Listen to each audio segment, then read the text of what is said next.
پنجاب بھر کے تمام تعلیمی اداروں میں موسم سرما کی تعطیلات کا اعلان کر دیا گیا ہے۔ محکمہ تعلیم نے نوٹیفیکیشن جاری کیا ہے جس کے مطابق تمام سرکاری اور پرائیویٹ سکولز 22 دسمبر سے 11 جنوری تک بند رہیں گے۔ 11 جنوری روز اتوار ہفتہ وار چھٹی ہوگی اور سکول 12 جنوری سے دوبارہ کھلیں گے۔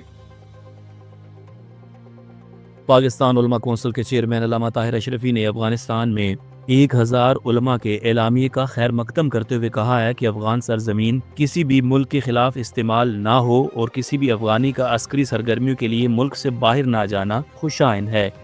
انہوں نے اس اعلامیے پر عمل درآمد کو افغانستان کی عبوری حکومت کی ذمہ داری قرار دیا اور کہا کہ پاکستان سے افغانستان میں کبھی دہشت گردی نہیں ہوئی، جبکہ افغانستان سے پاکستان میں جو کچھ ہو رہا ہے وہ کسی سے مخفی نہیں ہے۔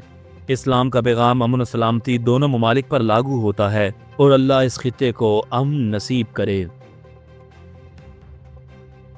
دنیا بھر میں تیزی سے پھیلنے والے سپر فلو وائرس کی پاکستان میں موجودگی کا انکشاف ہوا ہے۔ عالمی ادارہ صحت WHO کے مطابق فلو کی نئی قسم H3N2 کی ذیلی گروپ سب کلیڈ K کے باعث برطانیہ سمیت کئی یورپی ممالک میں انفلوئنزا کے کیسز میں تیزی سے اضافہ ہوا ہے۔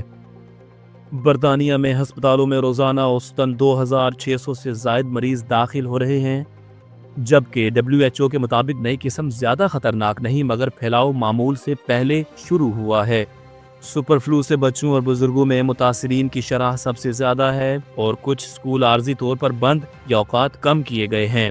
پاکستان میں 20% نمونوں میں نئی قسم H3N2 کے ذیلی گروپ کی موجودگی پائی گئی۔ طبی ماہر ڈاکٹر رانا جواد اصغر نے بتایا کہ سپر فلو کی علامت دیگر انفلوئنزا کی طرح ہے اور احتیاطی ویکسین کے ذریعے بچوں اور بڑی عمر کے افراد کو بچایا جا سکتا ہے۔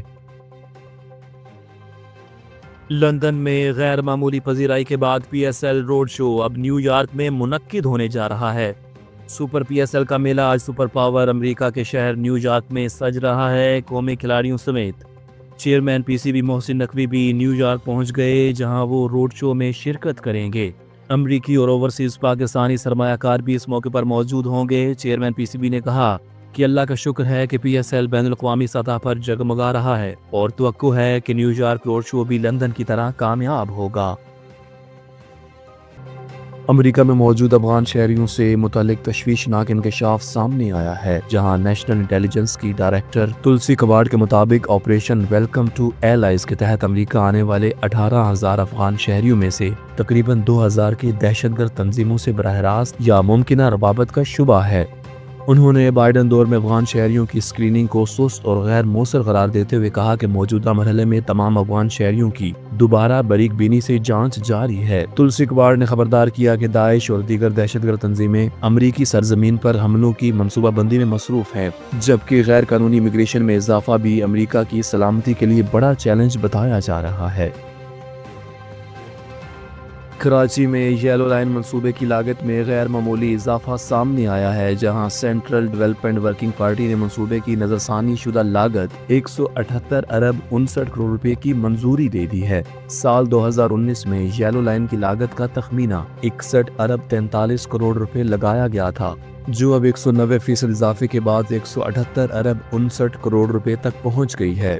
CDWP نے اس کے ساتھ 10 ارب 55 کروڑ روپے کے دیگر ترقیاتی منصوبوں کی بھی منظوری دی، جبکہ کراچی یلو لائن سمیت 256 ارب روپے مالیت کے 4 بڑے منصوبے حتمی منظوری کے لیے ایکنک کو بھجوانے کی سفارش کی گئی ہے۔ مقبوضہ جموں و کشمیر میں بھارت کی سفاکیت اور ظلم و استبدال کا سلسلہ بدستور جاری ہے، جہاں قابض بھارتی انٹیلیجنس ایجنسیز نے ایک اور کشمیری نوجوان خالد شریف بٹ کو بہیمانہ تشدد کے بعد قتل کر دیا۔ کشمیری میڈیا کے مطابق نوجوان کی مسخ شدہ لاش وجے پور سے ملی، جس کے بعد سوگوار خاندان اور مقامی افراد نے اس بہیمانہ قتل کے خلاف بھرپور احتجاج کیا۔ BJP کی کٹ پتلی مودی سرکار کی زیر قبضہ علاقوں میں مسلمانوں کے قتل و غارت اور منظم استحصال کی انتہا جاری ہے۔